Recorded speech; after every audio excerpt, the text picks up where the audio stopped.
Zwift Powerups. What are they? What do they do? How do you get them? And most importantly, when should you actually use them? You get a power-up every time you pass under a banner in Zwift. Now the banners themselves are usually marked on the mini-map so you can plan ahead. This could be a sprint banner, KOM banner, or a lap banner. Provided you don't already have a power-up, the game will give you a random one when you pass under those banners. In Zwift races, this is usually a 50-50 chance between two power-ups for the given race.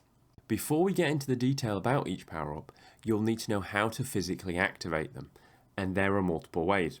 You can use them through the Zwift Companion app by just pressing on your screen. If, like me, you have the Zwift cog and click, you can just press the Y button. Alternatively, you could press space on a keyboard or click the power-up with your mouse, both of which sound like a struggle to me, so I'd stick to the app or the controllers. But let's cut to the chase. Today, we're only going to look at three power-ups: the feather, the drafting boost, and the Aero Helmet. And that's because realistically, those are the main three you'll see in most Zwift races and everyday riding. The feather reduces your weight by 10% for 30 seconds, and in Zwift racing, this is usually the most impactful power-up you can get. Why?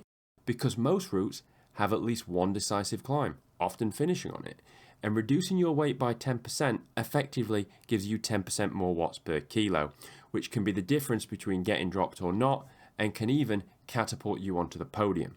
You want to use the feather on the steepest part of a climb, or if you're struggling to hang on. You could also use it to launch your own attack. If you get a feather early in a race, my advice is simple: save it for the climb unless you're about to get dropped. It's basically sanctioned weight doping for 30 seconds.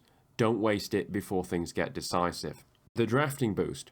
This saves you more watts while drafting, and it lasts 40 seconds.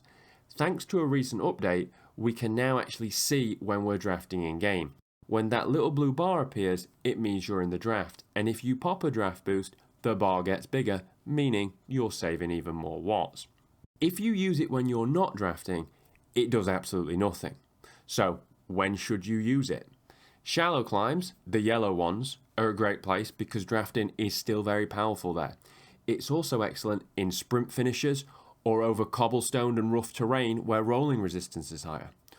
Unlike the feather though, if you're approaching another banner and you're holding a draft boost, I'd usually use it and roll the dice, especially if there's a chance of getting a feather next. Unless, of course, you're already past the important climbs. The Aero Helmet. This one reduces your CDA for 15 seconds. That's nerd speak for air slowing you down less. When is that useful?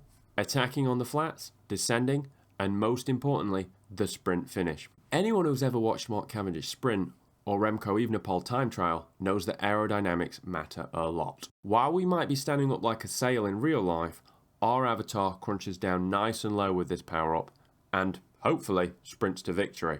Think of this as your pure speed power-up. Quick honourable mention for the Anvil. You'll see the Anvil in some races. It's simple. It makes you heavier. Use it on the downhills where gravity does the work.